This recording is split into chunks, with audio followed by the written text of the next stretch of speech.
Hi, my name is Sadie Roy, and if you don't know who I am, I've gone to this church ever since I was a little kid, and I was baptized and confirmed here, and my parents are Andy and Sonia Roy.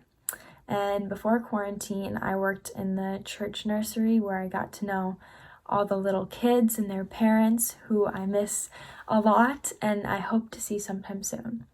So there are so many things that I love about this church, but the main thing is just how welcoming and accepting every single person here is. I don't think I've met a person here who hasn't gone out of their way to get to know me and be kind to me, which is really, really special. Those people have made me a kinder person and made me more welcoming to the people in my life, and I'm really thankful for that. I'm so proud to go to this church, and if you'll ask my friends, they'll say that I brag about this church a lot. Also, for those of you who don't know, two of my childhood nannies, Shannon and Sarah, go to this church now, and now I get to babysit their kids, which is really fun, and I'm very grateful that this church has connected me to those amazing people. One of the other things I love about this church is their confirmation program. I got to know the kids at this church who are my age super well, which is cool because we all went to different schools. I learned a lot about myself and my leaders during confirmation, which definitely helped strengthen my faith. I don't think that any church is perfect, but I think that ours is pretty darn close. I cannot express how grateful I am for every single person here who has graciously welcomed me and helped me strengthen my faith. Thank you so much. Hi, I'm Lisa Lange, and there are so many reasons why I love Linden Hills United Church of Christ. During this pandemic, the best way I've been connecting with our church is through Wednesday night meditation.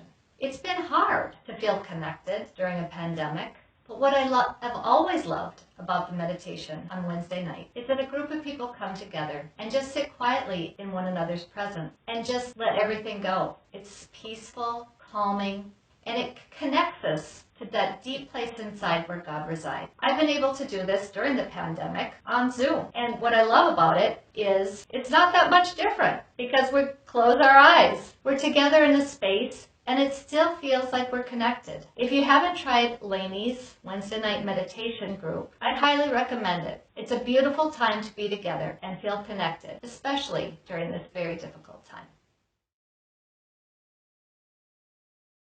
Hello, I'm Andy Roy, and on behalf of Trustees, I wanted to provide a brief summary of our year-to-date financials and overall budget situation going into the last 2 months of the year as we prepare for stewardship and planning our 2021 budget. As a reminder, our overall budget at Linden Hills is made up of approximately 55% personnel, 20% church property, and the remaining 25% goes to various boards and church administration expenses such as the copier, internet fees, website, and office supplies. In addition to the typical expenses we see every year, there are some key areas of potential need that could hit us in 2021. This includes roof repair and/or replacement at $50,000, boiler maintenance or replacement, which would be $30,000, and $10,000 for mold remediation. Hopefully, none of these larger ticket items will hit us in 2021, but we should think about how we could afford these things financially, as eventually we will need to pay for these things. Lastly, I wanted to mention that we are behind on our 2020 financial commitments.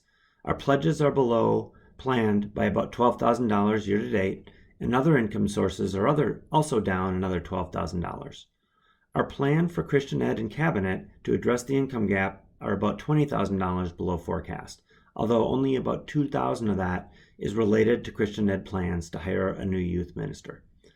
The good news, if you can call it that, is that expenses are $30,000 below forecast, and there are two main reasons. First, we are not having to pay planned expenses for the youth minister and music director, and second, our church maintenance and utilities are down due to COVID.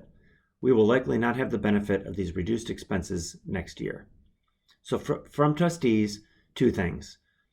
Number one, a reminder to please get your 2020 stewardship pledges in. And number two, start thinking about your commitments for 2021. Our plan is to propose the 2021 budget in the January timeframe. Thank you, we miss all of you, and please stay safe.